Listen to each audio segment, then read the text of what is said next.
Hello, this is Canadian Cycling Magazine. We're here with Aaron Schooler, a cyclocross racer from Edmonton, but he's now living in Germany. And it's just ahead of the World Championships in Tabor, Czech Republic. And we're going to catch up with Aaron. We're gonna hear a bit about his season and look ahead to the race and beyond. So Aaron, the last time you and I spoke was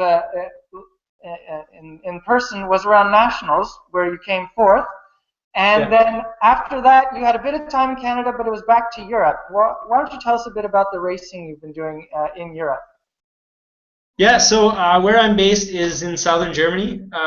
It's a good place to be in terms of splitting my time between the World Cups or the big World Cups in Belgium, and which aren't too far of a drive or a small flight away, or kind of local racing in Germany with the Deutschland Cup series, and also some bigger UCI races in Switzerland, which is really close for me. It's like a 2-hour drive at most. So it's been pretty good because those kind of races, I'm racing on the lead lap, and it's still fast enough that I can get some racing in. And yeah, the Deutschland Cup series is pretty good. I would put it on par, if not a little bit faster than like a national championship kind of race in Canada. So it's good. It's on a good day, I'd be racing for the podium, but I still have yet to make that. So Yeah. Well, uh, that sounds really competitive for sure. And you've also done some higher level races. You did May 2 weeks ago. How was that? yeah, that was pretty good. It was the first race back after having to deal with an infection in my leg from some road rash that I got over Christmas with the World Cup. So I had to take a week off the bike, which wasn't necessarily ideal, but it gave me enough time to kind of get back into training. And May was the first race back, which was decent. It's always a heavy race because it's just a mud pit. And yeah, and then Hoogerhad was last weekend, so now looking forward to Tabor. Now, you mentioned you're based in Germany and you're racing for a Focus team. What's it like being on a European team? Yeah, so I was pretty lucky this year, just with the connections that I made over the summertime. I was able to get in touch with some people that knew the team manager that runs this Focus CX team, main sponsor being Focus, and yeah, so it was pretty cool. It was a little bit interesting because it's the first year I am back on cantilever brakes, and that's because one of the sponsors is Lightweight. They don't make disc brake bikes yet, so or disc brake wheels yet. So yeah, being back on cantilevers has its ups and downs, but it's been pretty flawless, I guess, transition. Yeah, just getting used to cantilevers again. But yeah, it's been good. The team is really good. Manager is based out of Friedrichshafen, Freiburg, kind of southern Germany, south of me, so just on the other side of the Black Forest.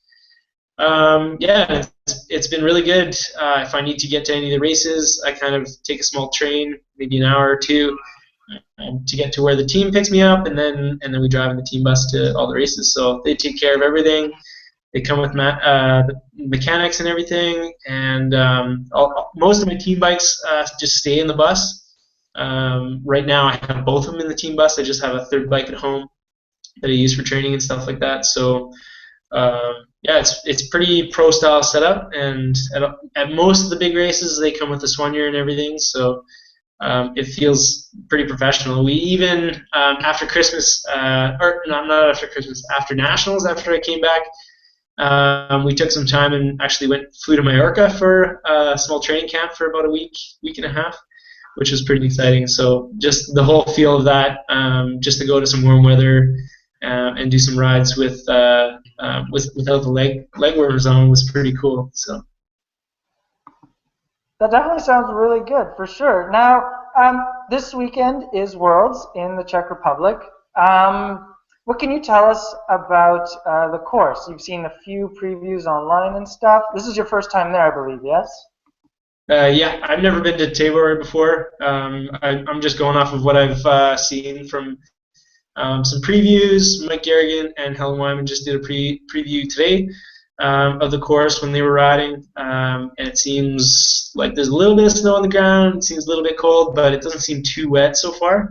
It's still quite early, but yeah, one of the good things I like doing, especially for races that have been World Cups before and I haven't been to them, I just go and preview and rewatch some of the old races to see what the course is like, what it can be like in different conditions.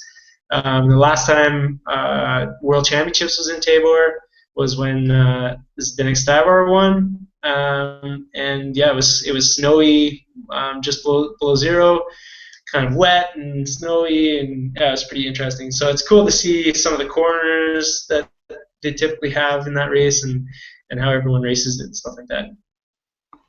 So as a Canadian, you're no stranger to snow, so maybe you have that going for you. And there's also a Canadian contingent that's going to be there as well. The largest, I think, is the junior men. There's our national champion is going to be there, Oliver Evans, as well as the 2nd, 3rd, 4th, and 5th place racers from this year's nationals. What are your thoughts on this junior squad?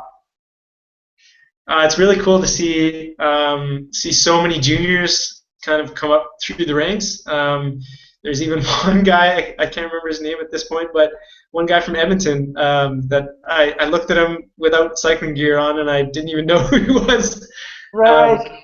So, considering I've been living in Edmonton for the last, I don't know, 20 years or something like that, 29 years. So yeah, it's pretty interesting. It's cool to see so many young guys, so many keen guys coming through the ranks in Canada. Willem has been over here before, so he's got a little bit of experience. But for the rest of the guys, they come from Manitoba or Edmonton kind of thing. Like, just, I don't know. Yeah. This is their first real taste of international racing, and for a lot of them, up until now, the national championships was their biggest race that they had ever done. So it's quite a big jump for them to come over here, but a lot of them, like Quinton and some of the guys, are doing actually quite well so far from the race in Hoogerheide. And it's cool to see them kind of make that jump, because I mean, provincially or nationally, I mean, they can do quite well. But coming over here, they're, instead of racing for the win or for the podium, they're on a good day racing for top 30 or top 20 kind of thing. So it's really cool to see that transition of those guys making the jump. Yeah, and no doubt some good experience for as they develop as riders, and hopefully we see them again and at other world championships coming up. Just running through the list of who else we've got. We've got Danique Vandale from the U23 champ. Michael Dick is there. She's no stranger to Worlds. And in the elite men, there's you and 2 others. We have our national champ and your friend Mark McConnell. So are you guys going to be doing any team tactics out there? In terms of team tactics, it's not not so much of an issue or of help, I guess you could say, when we're kind of sitting at the back of the pack. It's just kind of hope to not crash into each other, I guess, which has happened to me in the past with Canadian teammates. But yeah, it's kind of just survival mode, I guess you can say, and try and work through the field as best we can. Yeah, and you mentioned that things have changed a bit this year in terms of the duration of these races. Can you tell us a bit about that? Yeah, so in terms of the wording of how they do the races, it seems like now, with the World Cups at least, they have it scheduled to be the length of the race to be minimum 60 minutes and maximum 70 minutes. So it, like, in general, where the wording used to be just finish as close to 60 minutes as possible, it almost always ends up adding on at least 1 lap for the lead men, which, yeah, at the back of the pack or further towards the back of the pack, it's a little bit little bit harder, and I mean the results don't look necessarily as good. But it also removes an extra few riders that would normally finish on the lead lap. So with that on top of the 80% rule that they implemented a few years ago, yeah, it's quite challenging. You really have to be on the top of your game to be finishing on the lead lap, at least in the World Cups and World Champs and stuff like that. So this race marks the end of the season, and what's going to be on the books for you after cyclocross season wraps up? After cyclocross season, I'm looking forward to a little bit of a break. Nice. Spending some time with my wife, and that'll make her quite happy. We'll do some cross-country skiing and stuff around here in the Black Forest, maybe even a trip further to some better snow. But yeah, in terms of next summer for racing, I'll be doing some road racing with the Focus team, mostly focusing on crits and stuff like that, get that top end, keep that going. But I've got a really cool and exciting project going coming down the pipe with my mountain bike team. A couple riders in Tübingen, in the town I live in here. We kind of branched off from our old mountain bike team, which folded at the end of last summer, and we're starting up a new team with new sponsors and everything like that. We're going to call it the iWell Pro Cycling Team. It's really cool. For those who haven't heard of the iWell story, it's a helmet awareness campaign started after my brother passed away while skiing and not wearing a helmet after he hit his head.